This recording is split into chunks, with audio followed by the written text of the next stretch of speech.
अब जब तक नामांकन नहीं कर देंगे तब तक आप लोग मानिएगा नहीं। अगर आज की तारीख में अगर इन 3 राज्यों में अगर तथाकथित इंडी अलायंस का या विपक्षी दलों के गठबंधन का सबसे ज्यादा नुकसान हुआ तो किस कारण से हुआ? मुख्यमंत्री नीतीश कुमार जी के बयानों से ही हुआ ना। और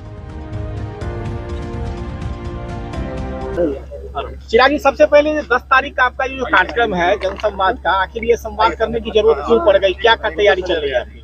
भाई, जनसंवाद तो हम लोग अलग अलग जिला में वैसे भी लोक जनशक्ति पार्टी निरंतरता में करती आ रही है। और आज की तारीख में हमको कहने में गुरेज नहीं है, सबसे ज्यादा जनसंवाद के कार्यक्रम अगर किसी पार्टी के द्वारा बिहार में आयोजित हो रहे हैं तो लोक जनशक्ति पार्टी रामविलास ही है।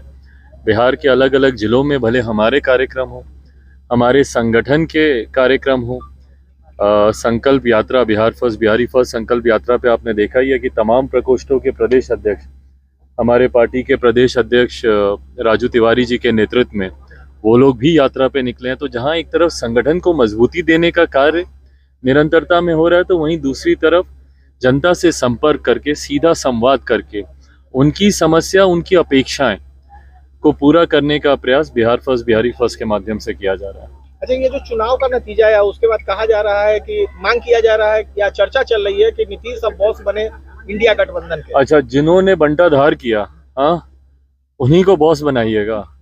कैसी रणनीति है ये? अगर आज की तारीख में अगर इन 3 राज्यों में अगर तथाकथित इंडी अलायंस का या विपक्षी दलों के गठबंधन का सबसे ज्यादा नुकसान हुआ तो किस कारण से हुआ? मुख्यमंत्री नीतीश कुमार जी के बयानों से ही हुआ ना। और इनके बयानों पर जो बाकी दलों ने खामोशी रखी, क्या इन्होंने महिलाओं का अपमान नहीं किया? बिहार की विधानसभा में खड़े होकर जिस तरीके से अश्लील शब्दों का इस्तेमाल किया गया, उस पे जिस तरीके से तमाम गठबंधन दल के नेता खामोश रहते हैं, वो नुकसान का कारण बना। नुकसान का कारण बना अनुसूचित जाति से आने वाले वरिष्ठ नेताओं का अपमान करना, जिसमें खुद मेरे नेता, मेरे पिता आदरणीय रामविलास पासवान जी शामिल हैं। पूर्व मुख्यमंत्री जीतन राम मांझी जी जो कि खुद दलित समाज से आते हैं, उनका अपमान, उनके लिए जिस तरीके से के अपशब्दों का इस्तेमाल बिहार की विधानसभा में ही किया, जिसका प्रमुखता से जिक्र भारत के प्रधानमंत्री आदरणीय नरेंद्र मोदी जी ने हर सभा में किया, उस पे जिस तरीके से तमाम इंडिया अलायंस के नेता उसमें खामोश रह गए, जिस तरीके से सनातन धर्म को समाप्त करने की बात की जाती है उस पे जिस तरीके से तमाम इस अलायंस के नेता खामोश रह गए, ये तमाम कारण जिम्मेदार बने हैं। तो जिसमें सबसे बड़ी जिम्मेदारी आप जा रहे हैं, हर राज्य में कांग्रेस के बड़े नेता बात कर रहे हैं जातीय जनगणना कराएंगे, जातीय जनगणना कराएंगे। उदाहरण क्या? बिहार की तर्ज पे। क्या बिहार में हम लोग जानते नहीं है किस तरीके से जातीय जनगणना हुई? बंद कमरे में टेबल पे बैठ के रिपोर्ट तैयार कर दी गई, किस तरीके से धांधली हुई है, कितनी जातियों को इसमें छोड़ा गया है, कमतर करके दिखाने का प्रयास किया गया है, ये हर कोई जानता है। इनके मुद्दे ही गलत थे और इनके ज्वलंत विषयों पर खामोश रह जाना, और खास तौर पर मुख्यमंत्री जी के, हमारे बिहार के मुख्यमंत्री जी ने जितने अपशब्दों का इस्तेमाल किया, उस पे इंडी गठबंधन के लोगों का खामोश रहना ही सबसे बड़ा कारण बना है विपक्ष की हार का। अब ऐसे में इन्हीं को जाकर एकदम आगे बैठा दें तो भैया जो बचा कुचा है वो भी सब समाप्त हो जाएगा। इस लोकसभा विधानसभा में हमने देखा कि अंतिम समय में जातीय जनगणना का एक मुद्दा आया था। आपको लगता है कि 2024 में ये मुद्दा कितना महत्व रखेगा? भाई, महत्व तब रखेगा जब आप सही उदाहरण से सामने आएंगे। अगर आप बिहार का उदाहरण दिखा के अगर आप जातीय जनगणना की बात करेंगे तो लोग भली भांति जानते हैं कि जिस तरीके से यहाँ पे धांधली हुई, अगर इसी तरीके से करनी है तो रिपोर्ट आप आज ही साझा कर dीजिए ना, आप रख दीजिए जनता के सामने। फिर उसमें फिर जनगणना का दिखावा करने की जरूरत क्या है? कितनों के यहाँ जनगणना हुई है हम लोग भी जानते हैं यहाँ पे।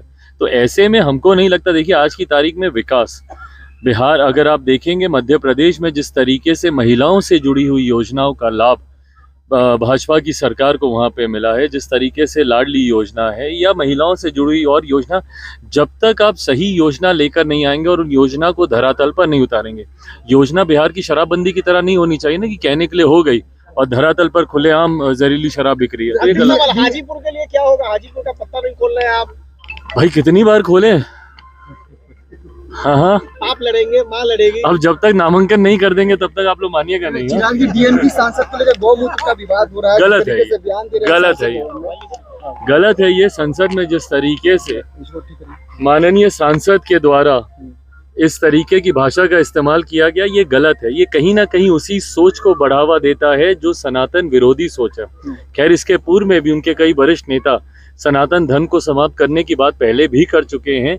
ऐसी बातों को निरंतरता में उठाकर समाज में असंतोष उत्पन्न करना, समाज में बंटवारे की भावना को बढ़ाना।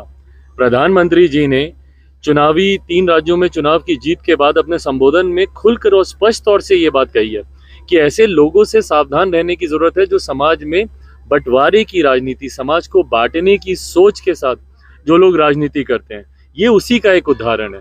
बहरहाल आज सदन में उन्होंने माफी भी मांगी है, इस पे खेद उन्होंने व्यक्त किया है। मैं उम्मीद करता हूं कि भविष्य में कम से कम लोगों की भावनाओं के साथ खिलवाड़ करने वाले इस तरीके के बयान सामने नहीं है। सर, हाजीपुर से चुनाव लड़ेंगे क्या चिराग जी? भाई अभी तो हम बोले